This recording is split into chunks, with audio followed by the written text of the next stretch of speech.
Hi friends, കുളിക്കാൻ ഉപയോഗിക്കുന്ന ചകിരി നമുക്കിന്ന് വീട്ടിലുണ്ടാക്കിയാലോ. അതിനായി ഒരു തേങ്ങയുടെ ചകിരി എടുക്കുക. അത് പച്ച തേങ്ങയാണെങ്കിലും കുഴപ്പമില്ല, ഉണക്ക തേങ്ങയാണെങ്കിലും കുഴപ്പമില്ല. അതിൻ്റെ ചകിരി എടുത്തതിന് ശേഷം അതിൻ്റെ നാരുകളിലേക്കൊന്ന് വലിച്ച് പുറത്തേക്ക് ഇടുക. നന്നായി എല്ലാ ചകിരിയിലെയും നാരുകളിൽ പുറത്തേക്ക് ഇടണം കേട്ടോ. അതിന് ശേഷം അത് നന്നായി ഒന്ന് തിരുമ്മി കൊടുക്കുക.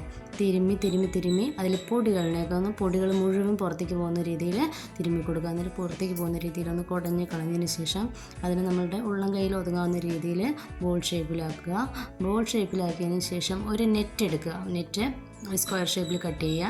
നിങ്ങൾക്ക് നിങ്ങളുടെ ആവശ്യാനുസരണം എത്ര വലിപ്പം വേണോ അതിനനുസരിച്ച് വലിപ്പത്തിൽ കട്ട് ചെയ്യുക കേട്ടോ. അതിന് പ്രത്യേകിച്ച് അളവൊന്നുമില്ല.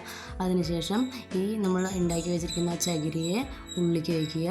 അതിൻ്റെ നെറ്റിൻ്റെ ഉള്ളിലേക്ക് വെച്ചതിന് ശേഷം രണ്ട് സൈഡും നന്നായി കെട്ടിയതിന് ശേഷം കുറച്ച് നാരുകളൊക്കെ പുറത്തേക്ക് നിൽക്കുന്നുണ്ടാവും. അതിനൊക്കെ അതിനുള്ളിലേക്കാക്കിയതിന് ശേഷം ബാക്കിയുള്ള ഭാഗം ഒന്ന് കെട്ടുക കേട്ടോ. ഇനി അനാവശ്യമായിട്ട് നമ്മൾ കടയിലൊന്നും പോയി ചകിരി വാങ്ങിക്കേണ്ട ആവശ്യമില്ല. 10-20 രൂപയ്ക്ക് ചകിരി വാങ്ങിക്കേണ്ട കേട്ടോ. നമുക്ക് വീട്ടിൽ തന്നെ ഉണ്ടാക്കാൻ പറ്റിയ അടിപൊളി സാധനമാണിത്.